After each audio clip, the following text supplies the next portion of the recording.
Saat ini kita akan kembali diperlihatkan dengan kelompok Xiaoyan yang pada saat ini bersiap untuk berangkat ke kompetisi 10.000 alam. Lalu di lubang cacing raksasa pada saat ini banyak bahtera yang berada di sekitar Fearless Art. Kemudian banyak bahtera yang lebih bagus pada saat ini memandang remeh ke arah bahtera milik Xiaoyan.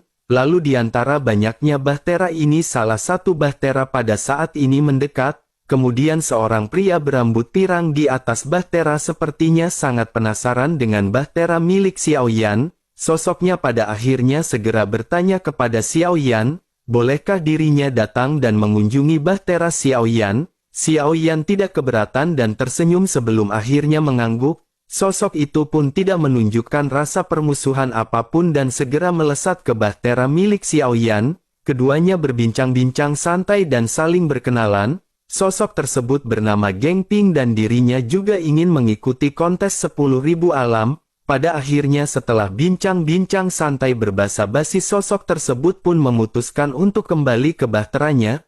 Melihat Geng Ping yang pada saat ini kembali, Xiao pun mengungkapkan senyum tipis. Pada saat ini di sekitar kelompok Xiaoyan hanya sikap dari Geng Ping terhadap Xiaoyan dan yang lainnya yang tampak sedikit lebih bersahabat. Hal itu dikarenakan bahtera yang bisa mendapat peringkat teratas di sini hampir semuanya orang-orang kuat. Alam mereka bisa mendapatkan posisi teratas dan melihat bahtera milik Xiaoyan yang lusuh dan tipis. Banyak orang mengarahkan pandangan mereka dengan sarkasme. Banyak orang berkata bahwa bahtera yang bertuliskan Fishless ini pasti akan hancur di tengah kehampaan. Mendengar ocehan dari banyak orang ini, Xiaoyan pun sedikit mengerutkan keningnya. Pada akhirnya Xiaoyan segera bertanya kepada Ding Yue apakah ada sesuatu di lubang cacing raksasa ini yang dapat mengancam bahtera. Ding Yue pada akhirnya mengangguk dan matanya menunjukkan ekspresi berpikir. Dirinya pada akhirnya lanjut berkata bahwa dirinya mendengar setiap kompetisi 10.000 alam dimulai kurang dari 10% di antara bahtera yang bisa mencapai bintang Hongmeng. Sisanya benar-benar tidak dapat mencapai bintang Hongmeng karenanya bintang Hongmeng juga memiliki batas yang ditentukan. Secara gampangnya itu bukanlah kekuatan alat tetapi buatan manusia. Mendengar hal tersebut Xiaoyan memandang Ding Yue sambil berpikir sebelum akhirnya berkata ternyata masih ada peraturan yang seperti itu. Jika begitu permasalahannya apakah dengan kekuatan Fearless Art pada saat ini Ding Yue yakin mereka akan berhasil? Ding Yue pun mengerutkan kening dan berkata bahwa dirinya tidak bisa menjamin hal tersebut. Fearless Art sedikit lebih tua dan Ding Yue juga telah memperkuat energi intinya. Meskipun ukurannya lebih kecil tetapi pada saat yang bersamaan dirinya akan memiliki kelincahan saat bereaksi. Tentu saja jika ada seorang yang menghalangi kelompok mereka hal itu tidak akan masuk hitungan. Mendengar hal tersebut Xiaoyan pun mengerutkan keningnya. Xiaoyan benar-benar tidak menyangka bahwa situasi seperti itu akan terjadi di lubang cacing raksasa. Xiaoyan hanya bisa menggelengkan kepalanya karena jelas sudah terlambat bagi mereka untuk membeli bahtera yang lebih kuat. Melihat penampilan Xiaoyan yang khawatir Ding Yue pada akhirnya menepuk bahu Xiaoyan. Ding Yue berkata meskipun Fearless Art ini tidak besar, tetapi ada Ding Yue di sini dan semua orang tidak perlu khawatir. Bahtera ini tidak akan bisa terkalahkan. Selain itu Ding Yue juga tahu saluran yang aman dan tersembunyi di lubang cacing raksasa. Dengan begitu Xiaoyan dapat yakin karena mereka tidak perlu berdesak-desakan dengan bahtera lainnya. Mendengar hal tersebut Xiaoyan pada saat ini hanya bisa menganggukkan kepalanya. Sementara itu Ding Yue pada saat ini segera mengomel kepada Xiaoyan karena terus-menerus mengganggu Ding Yue. Ding Yue berkata biarkan dirinya mempelajari rute ini dengan hati-hati dan membuat beberapa rencana. Pada akhirnya Xiaoyan pun hanya bisa tersenyum dan menggarukkan kepala belakangnya. Bersamaan dengan hal tersebut pada saat ini Xiaoyan bisa melihat bahtera emas hitam yang melintas di bawah.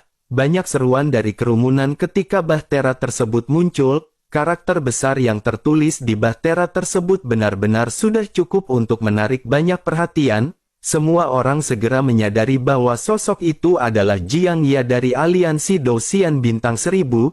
Xiaoyan juga pada saat ini mengerutkan kening dengan penuh amarah menatap ke arah Jiang Ya yang berada di bawah. Bersamaan dengan hal tersebut pada saat ini semua orang segera menyadari bahwa pintu dari lubang cacing raksasa akan segera dibuka. Xiao Yan melihat sekeliling dengan ekspresi serius di wajahnya. Hal ini karena Xiao Yan tahu bahwa setelah memasuki lubang cacing raksasa hal itu juga berarti bahwa turnamen 10.000 alam secara resmi juga akan dimulai. Di dalam kompetisi ini benar-benar akan ada korban jiwa dan hidup atau mati dari mereka benar-benar ditentukan oleh masing-masing.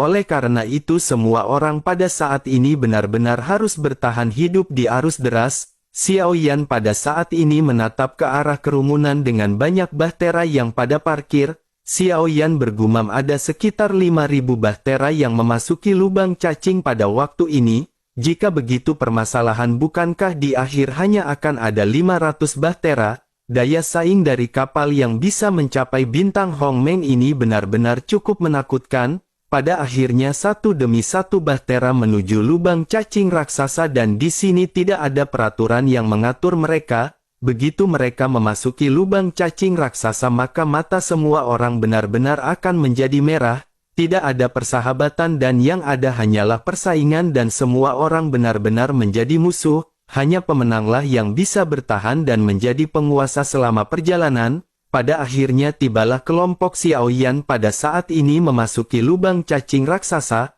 Tablet giok di tangan Xiao Yan juga berubah menjadi titik cahaya yang diukir di bahtera dengan tulisan 50.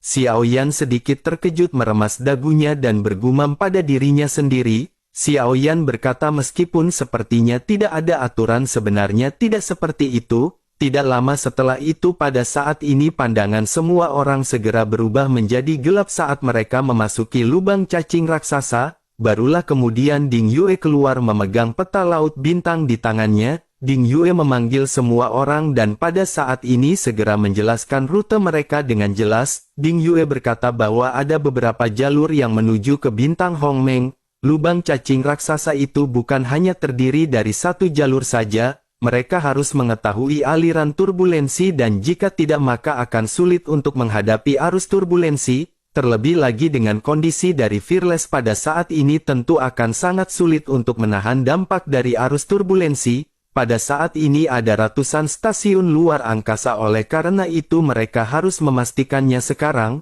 Dua stasiun luar angkasa mana yang harus mereka setuju dan dirinya pada saat ini akan memberitahu jalur yang relatif aman. Jalur pertama adalah melalui lembah ombak besar yang merupakan tempat yang terbentuk dari lembah lautan. Walaupun jalur ini terlihat berbahaya namun sebenarnya itu tidak terlalu berbahaya. Hal itu dikarenakan lembah laut akan memiliki masa istirahat dan selama mereka memanfaatkan kesempatan tersebut mereka dapat melewatinya dengan aman dan jalur pertama ini adalah jalur yang tercepat.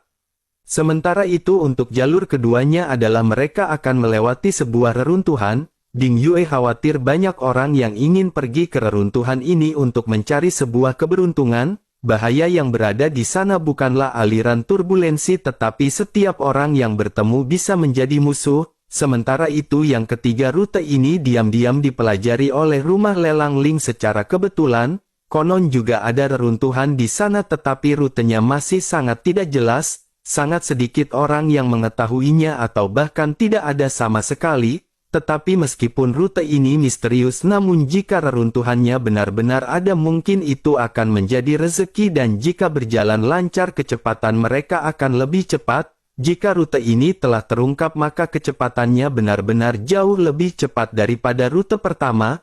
Mendengar hal tersebut baik Xiao Yan dan yang lainnya pada saat ini merenung sejenak. Xiao Yan menganalisis dan mengulang kembali apa yang baru saja diucapkan oleh Ding Yue. Pada saat ini semua orang benar-benar tidak memiliki pendapat jalur manakah yang harus mereka tuju. Sementara itu setelah berpikir Xiao Yan pada akhirnya berkata sepertinya hanya ada jalur yang ketiga yang harus mereka tempuh.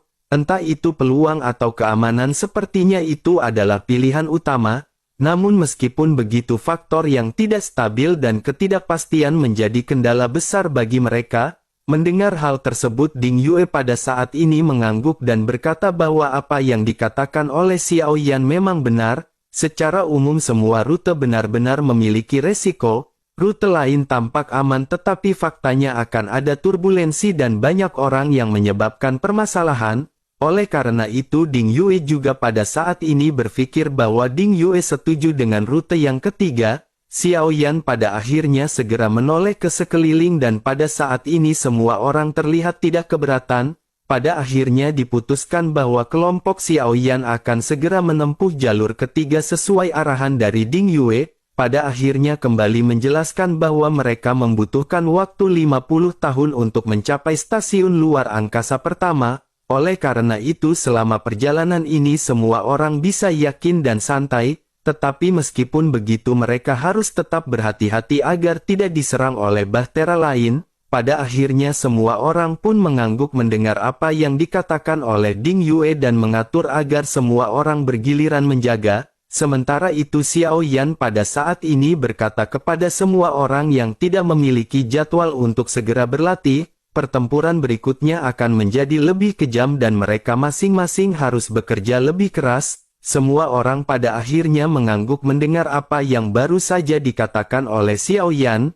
Pada saat ini Xiao Zhan, Feng Feng, Ziying, King Mu'er dan Nan Erming semuanya telah mencapai Dou di bintang 9. Jika ada lebih banyak Dousian di dalam tim maka hal tersebut benar-benar akan meningkatkan kekuatan dari tim Fearless. Pada akhirnya menyadari hal tersebut semua orang segera bergegas untuk melakukan pelatihan. Sementara itu Xiao Yan dan Ding Yue pada saat ini berada di loteng yang telah mereka modifikasi. Xiao Yan tidak mengetahui banyak mengenai teknologi stick dan Xiao Yan berharap menggunakan kesempatan ini untuk mempelajari beberapa hal. Di tengah-tengah perbincangannya pada saat ini Ding Yue berkata bahwa dirinya akan berusaha untuk meningkatkan senjata dan armor semua orang, namun sebelum itu dirinya ingin bertanya kepada Xiao, apakah senjata Xiao Yan ingin dimodifikasi? Xiao Yan pun mengangguk karena Xiao Yan menyadari bahwa pedang kuno api surgawi Xiao Yan pada saat ini tampaknya telah melemah. Daya tampung api surgawi dari padang kuno api surgawi benar-benar tidak cukup untuk melesatkan teknik 1000 kaki tanpa bayangan. Pada akhirnya Xiao Yan segera mengeluarkan pedang ke gunung api surgawi dan menyerahkannya kepada Ding Yue. Sementara itu Ding Yue pada saat ini mengenakan sarung tangan dan segera mengambil pedang kuno di surgawi milik Xiao Yan. Pada saat ini energi panas segera meledak dari sela-sela telapak tangan Ding Yue tetapi untungnya dirinya menggunakan sarung tangan. Ding Yue segera memperhatikan pedang kuno api surgawi dan berkata bahwa senjata ini memiliki sistem energi, strukturnya tidak mudah untuk dimodifikasi, namun jika distabilkan dengan emas maka kekuatannya dapat meningkat pesat. Ding Yue berpikir bahkan pedang besar ini dapat digunakan untuk mengumpulkan energi nyala api. Mendengar apa yang baru saja dikatakan oleh Ding Yue juga menunjukkan minat yang besar. Xiao Yan pun mengangguk sambil tersenyum dan berkata bahwa ide ini sangat bagus. Mari mereka pada saat ini melihat apakah Ding Yue bisa melakukannya. Ding Yue pun menganggukkan kepalanya dan berkata jika begitu permasalahannya maka Xiao Yan bisa menyerahkannya kepada Ding Yue. Tetapi ini bukanlah permasalahan 1 atau 2 hari untuk menyelesaikan modifikasinya. Proses ini akan memakan waktu dan tidak ada gunanya Xiao Yan tinggal di sini. Xiao Yan bisa pergi berlatih dan Ding Yue akan memberitahu Xiao ketika hal ini selesai. Setelah selesai berbicara Ding Yue pun menundukkan kepalanya dan memikirkan cara untuk memodifikasi pedang kuno api surgawi Xiao Yan. Sementara itu Xiao Yan pada saat ini segera pergi menuju ke ruang pelatihan. Xiao Yan segera memasuki pagoda pemurnian dalam sekejap mata. Xiao Yan datang ke lantai 3 untuk mencari keterampilan baru tetapi Xiao Yan pada saat ini masih belum mendapatkannya. Pada akhirnya Xiao Yan bergegas menuju ke lantai 4 dan pada saat yang bersamaan sosok Zhan Lao segera muncul. Zhan Lao berkata perlahan kepada Xiao Yan sepertinya Xiao telah bisa menebak daya tarik dari pagoda pemurnian untuk dunia ini. Xiao Yan pun mengangguk mendengar apa yang dikatakan oleh Zhan Lao. Kali ini dengan menggunakan kekuatan dari pagoda pemurnian Xiao Yan langsung mengundang seorang dewa dari Dousian dan 3 orang dewa dari kuil kuno. Xiao Yan juga telah mendapatkan beberapa informasi yang diberikan oleh 3 orang dari kuil kuno. Memikirkan hal tersebut Xiao Yan pada akhirnya bergumam rahasia apakah yang dimiliki oleh pagoda ini. bagaimana mungkin menara sederhana ini bisa membuat aliansi Dosian yang begitu kuat begitu menginginkannya? Xiao Yan pada saat ini berpikir bahwa Xiao Yan baru membuka 5 lantai, sementara itu pagoda pada saat ini memiliki 22 lantai. Xiao Yan benar-benar ingin tahu rahasia apalagi selanjutnya yang dimiliki oleh pagoda tersebut. Sementara itu Zhan Lao pada saat ini lanjut berkata bahwa sampai saat ini Zhan Lao juga tidak bisa memberitahu Xiao Yan, namun meskipun begitu sederhananya pagoda pemurnian ini memiliki kekuatan untuk menumbangkan seluruh 3000 alam, tentu saja jika itu jatuh ke tangan aliansi Dosian maka itu akan berdampak besar pada seluruh 3000 alam, dengan begitu dapat dipastikan akan terjadi bencana yang besar di mana-mana. Mendengar hal tersebut Xiao Yan pada saat ini benar-benar kaget. Xiao Yan memang pernah mengira bahwa pagoda ini adalah peninggalan dari seorang dewa, namun Xiao Yan tidak pernah berpikir bahwa pagoda ini memiliki kekuatan seperti itu. Xiao Yan pada akhirnya tanpa sadar bergumam apakah itu bisa menjungkir balikkan 3000 alam. Zhan Lao pun mengangguk dan berkata bahwa pagoda itu memilih Xiao Yan. Namun meskipun Xiao Yan pada saat ini sudah menjadi lebih kuat tentu Xiao Yan masih menyadari bahwa Xiao Yan masihlah lemah. Di antara 3000 alam ini kekuatan Xiao Yan benar-benar masih bukan apa-apa. Xiao Yan bahkan tidak dapat melindungi alamnya sendiri oleh karena itu menggunakan kekuatannya kali ini adalah hal yang beresiko. Di masa depan jika Xiao Yan melakukannya terlalu sering maka keberadaan Xiao Yan akan terungkap sepenuhnya. Pada saat itu maka Xiao Yan akan menghadapi permusuhan dari seluruh aliansi Dosian. Xiao Yan seketika memasang ekspresi serius saat mendengar perkataan Zhan Lao.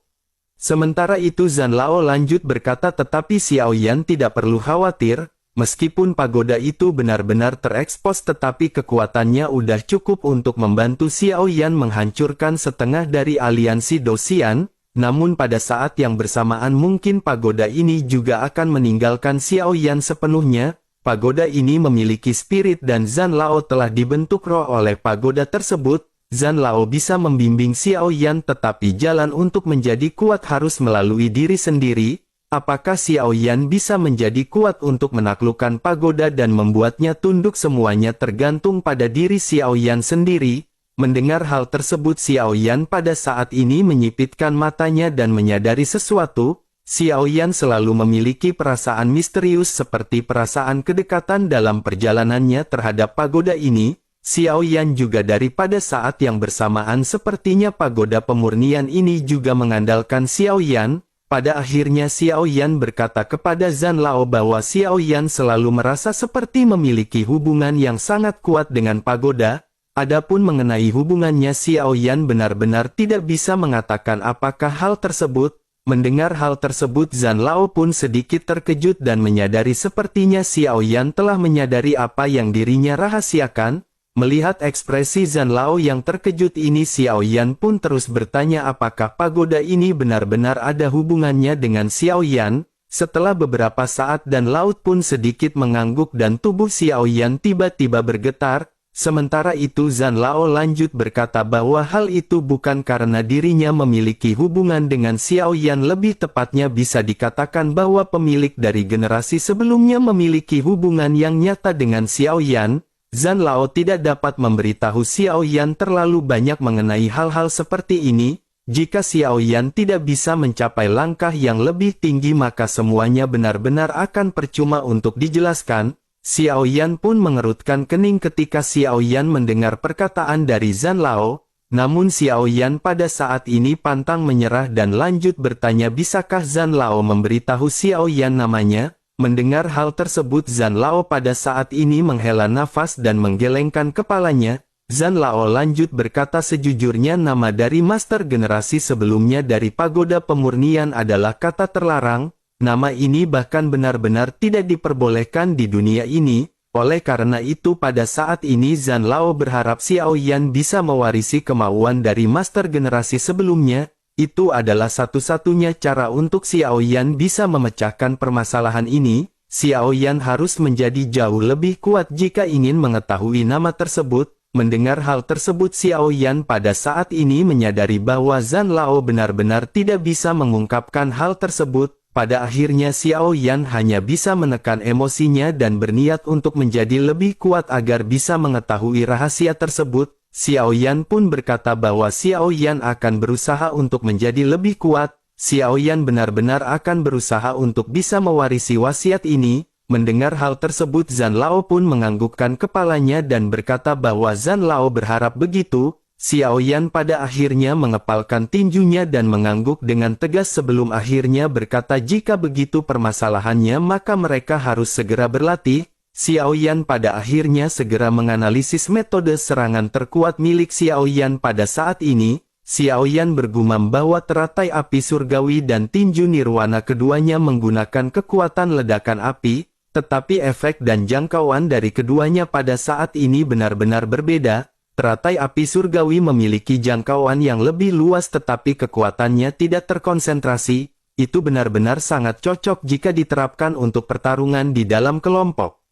Sementara itu kekuatan teratai api dapat ditingkatkan ke satu titik melalui ledakan. Serangan ini berdampak lebih besar kepada satu titik fokus, tetap itu membutuhkan banyak kekuatan fisik. Bersamaan dengan hal tersebut, Xiao Yan juga pada saat ini memikirkan teknik 1000 kaki tanpa bayangan. Namun teknik 1000 kaki tanpa bayangan ini benar-benar telah menjadi semakin lemah. Pada akhirnya memikirkan hal ini, Xiao Yan lanjut bergumam bahwa kali ini yang utama adalah meningkatkan api surgawi, tinju nirvana, teknik 1000 kaki tanpa bayangan.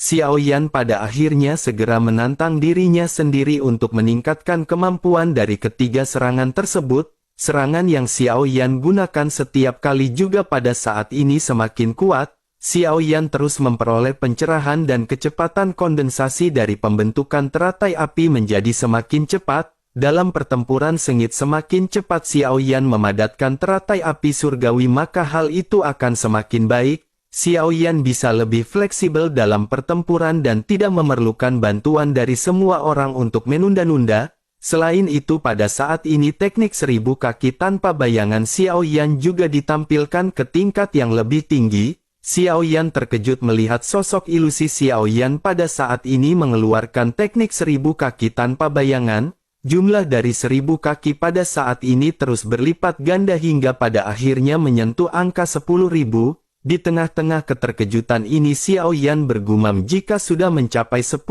seperti ini, akankah teknik tersebut masih memiliki nama teknik 1000 kaki tanpa bayangan? Di tengah-tengah pemikiran ini Xiao Yan segera dikejutkan dengan kekuatan dari hantaman serangan teknik 1000 kaki tanpa bayangan yang berjumlah 10.000.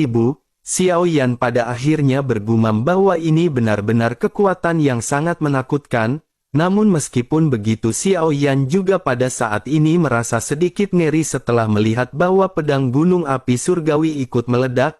Xiao Yan juga menyadari bahwa meskipun serangan ini sangat kuat tetapi itu sepertinya akan bisa melukai diri sendiri. Oleh karena itu Xiao Yan tidak bisa menggunakan teknik ini hingga ke tahap seperti itu. Xiao Yan hanya bisa mengeluarkan teknik 1000 kaki tanpa bayangan di tahap ini ketika Xiao Yan benar-benar tidak memiliki jalan. Pada akhirnya setelah meningkatkan semua keterampilan bertarungnya, Xiao Yan pada saat ini memutuskan untuk menantang orang lain. Xiao Yan menghabiskan sebagian besar waktunya di gerbang pertempuran yang sebenarnya di lantai 5. Xiao Yan tidak hanya membutuhkan sejumlah besar cairan psikis, Xiao Yan juga perlu untuk memiliki pemahaman mengenai Jiang Ya, tetapi Xiao Yan pada saat ini tidak menantang Jiang Ya secara langsung. Bagaimanapun kekuatan dari Jiang Ya telah mencapai Dosian bintang 5 dan hampir tidak mungkin untuk mengalahkannya. Oleh karena itu penentang pertama Xiao Yan pada saat ini di antara Si Yu dan Huang He, yang keduanya mencapai Dosian bintang 4. Meskipun begitu Xiao Yan juga seketika menyadari akan sangat sulit bagi Xiao Yan untuk berhadapan dengan Dosian bintang 4. Xiao Yan pada akhirnya memantapkan diri dan berkata bahwa Xiao Yan ingin menantang Si Yu. Pertempuran di antara keduanya terjadi dengan kegagalan yang pada saat ini banyak diderita oleh Xiao Yan. Namun meskipun begitu Xiao Yan pada saat ini tidak terburu-buru untuk mengalahkan Si Yu. Terlebih lagi bagaimana mungkin Dou Xian Bintang 2 ingin mengalahkan seorang Dou Xian Bintang 4 tanpa menemukan kelemahan lawan. Pada akhirnya Xiao Yan terus bertempur sambil menganalisis teknik-teknik yang pada saat ini dikeluarkan oleh Si Yu. Namun meskipun begitu perbedaan kekuatan di antara keduanya benar-benar membuat Xiao Yan merasa sedikit pusing. Xiao Yan benar-benar harus menemukan kelemahannya untuk memiliki harapan menang di dalam pertempuran. Pada akhirnya di gerbang putih ini setelah beberapa kali percobaan Xiao Yan bisa mengalahkan Si Yu dengan teknik 1000 kaki tanpa bayangan. Di saat yang bersamaan konsumsi energi dari Xiao Yan juga pada saat ini sangatlah besar. Oleh karena itu jika di pertempuran nyata jika Xiao Yan menang dengan cara seperti ini tentu saja Xiao Yan benar-benar tidak akan puas. Xiao Yan pada akhirnya terus menantang Si Yu untuk mencari titik lemah dan mempermudah kemenangannya. Sementara itu pada saat yang bersamaan pada saat ini di Fearless Art beberapa orang pada saat ini berkumpul dan berbincang-bincang santai. Pada saat yang bersamaan setelah 10 tahun hampir berlalu dalam sekejap, cedera Lang Tian pada saat ini pulih terus-menerus hingga akhirnya dirinya memulihkan sebagian cederanya. Mata Lang Tian berangsur-angsur membaik dan Qiu Qiu segera melompat-lompat dengan penuh semangat. Melihat Qiu Qiu yang begitu mengkhawatirkannya Lang Tian pun tersenyum ringan dan mengusap kepala Qiu Qiu. Lang Tian berkata agar Qiu Qiu jangan khawatir karena Lang Tian baik-baik saja. Lang Tian akan membuatkan pil untuk dimakan oleh Qiu Qiu dalam waktu 2 hari. Qiu Qiu pun melompat-lompat kegirangan mendengar apa yang dikatakan oleh Lang Tian. Sementara itu setelah Lang Tian pulih semua orang duduk di bawah geladak dan mengelilingi Lang Tian. Mereka ingin tahu apa yang terjadi pada Lang Tian hingga Lang Tian benar-benar dilukai oleh aliansi Dou Xian. Pada saat yang sama Xiao Yan juga pada saat ini segera datang setelah menerima WhatsApp dari yang lainnya. Xiao Yan juga ingin tahu apa yang terjadi setelah Xiao Yan meninggalkan paviliun bahan obat. Xiao Yan benar-benar ingin mengetahui alasan mengapa Lang Tian ditangkap oleh aliansi Dou Xian. Melihat Xiao Yan yang mendekat Lang Tian pun tiba-tiba berdiri dan kehilangan kata-kata untuk beberapa saat. Lang Tian menangkupkan tinjunya dan menyapa Xiao Yan sementara Xiao Yan pada saat ini tersenyum tipis. Xiao Yan segera melambaikan tangannya dan memberi isyarat kepada Lang Tian untuk duduk. Xiao Yan berkata bahwa Lang Tian tidak perlu berbicara dengan sopan. Lang Tian adalah saudara Xiao Yan dan Xiao Yan berjanji untuk melindunginya. Tidak peduli baik itu aliansi Dou Xian maupun apapun selama mereka menyakiti Lang Tian maka Xiao Yan akan mencoba yang terbaik untuk melindunginya. Xiao Yan pada akhirnya duduk perlahan sementara mata Lang Tian pada saat ini memerah. Lang Tian sangat tersentuh karena dirinya tentu mengetahui kekuatan dari aliansi Dou Xian. Lang Tian juga menyadari kesulitan seperti apa yang dialami oleh Xiao Yan ketika menyelamatkannya. Pada akhirnya Xiao Yan pun menghela nafas dan berkata kepada Lang Tian. Xiao Yan meminta Lang Tian untuk menjelaskan kepada Xiao Yan, ceritakan apa yang membuat aliansi Dou Xian berbuat seperti itu kepada Lang Tian. Mendengar hal ini mata Lang Tian menjadi pucat hingga akhirnya dirinya mulai mengingat apa yang terjadi. Lang Tian pun segera berkata setelah Tuan Muda Xiao Yan pergi Lang Tian terus mencoba memurnikan pil sesuai dengan resep. Ketika jumlah pemurnian meningkat Lang Tian menemukan bahwa beberapa bahan obat ini untuk meningkatkan energi pertempuran, selain itu beberapa untuk meningkatkan kekuatan spiritual. Pada akhirnya Lang Tian mulai untuk mencoba memurnikan dan membuat ramuan tersebut. Ramuan ini disebut dengan ramuan kehidupan kembar yang dapat meningkatkan doqi dan kekuatan spiritual. Tetapi bagaimanapun juga itu adalah dua jenis energi yang tidak dapat dicampur satu sama lain. Kemungkinan keberhasilan pemurnian ini benar-benar sangat kecil, tetapi setelah puluhan ribu kali Lang Tian mencoba menyempurnakannya, Lang Tian pada akhirnya bisa memurnikan pil tersebut. Xiao Yan mengerutkan kening seolah-olah Xiao Yan pada saat ini masih tidak mengerti apa yang dijelaskan Lang Tian. Yang mengganjal di hati Xiao Yan pada saat ini adalah mengapa aliansi Dou Xian ikut campur tangan. Xiao Yan pada akhirnya lanjut berkata setelah Lang Tian berhasil menyempurnakannya bukankah paviliun bahan obat seharusnya memenuhi janjinya dan memberi Lang Tian hadiah yang pantas? Lang Tian pun menganggukkan kepalanya dan lanjut menjelaskan bahwa setelah dirinya berhasil menyempurnakannya, mereka meminta Lang Tian untuk menyerahkan resepnya. Lang Tian pada akhirnya memberi resep tersebut kepada mereka. Mereka ingin menyempurnakan pil ini dalam jumlah banyak, terlebih lagi dengan resep yang diberikan oleh Lang Tian, para alkemis yang ada masih belum berhasil untuk menyempurnakannya. Oleh karena itu mereka ingin memenjarakan Lang Tian karena Lang Tian tidak patuh. Lang Tian dipukuli sampai pingsan dan dirinya benar-benar tidak ingat apa yang terjadi setelahnya. Mendengar hal tersebut, Xiao Yan pada saat ini merasa dingin di dalam hatinya. Xiao Yan lanjut berkata bahwa mereka benar-benar kelompok binatang yang serakah. Namun pada saat ini yang ingin ketahui lebih lanjut adalah mengapa aliansi Dosian berpartisipasi di dalamnya. Ataukah Jiang Ya yang ingin menyempurnakan pil ini untuk dirinya sendiri? Mendengar apa yang ditanyakan oleh Xiao Yan, Ding Yue pada saat ini sedikit mengerutkan keningnya. Setelah itu dirinya pun segera berkata kepada Xiao Yan bahwa pemilik paviliun bahan obat belum pernah muncul sebelumnya. Jika tebakan Ding Yue benar, pemilik dari paviliun bahan obat pada saat ini adalah Jiang Ya dari aliansi Dosian. Mendengar hal tersebut, Xiao Yan pada saat ini pada akhirnya segera merasa semuanya masuk akal. Xiao Yan pada akhirnya menghela nafas dan berkata bahwa secara umum aliansi Dosian benar-benar ingin meningkatkan Doqi dan kekuatan spiritual secara signifikan. Mereka benar-benar memaksa Lang Tian untuk menyempurnakan pil tersebut dalam jumlah besar. Pada akhirnya Lang Tian dipenjara, disiksa dan benar-benar menderita cedera yang serius. Xiao Yan pada saat ini benar-benar merasakan amarah di dalam hatinya terhadap Jiang Ya dan aliansi Dosian yang hobinya main keroyokan seperti bocil.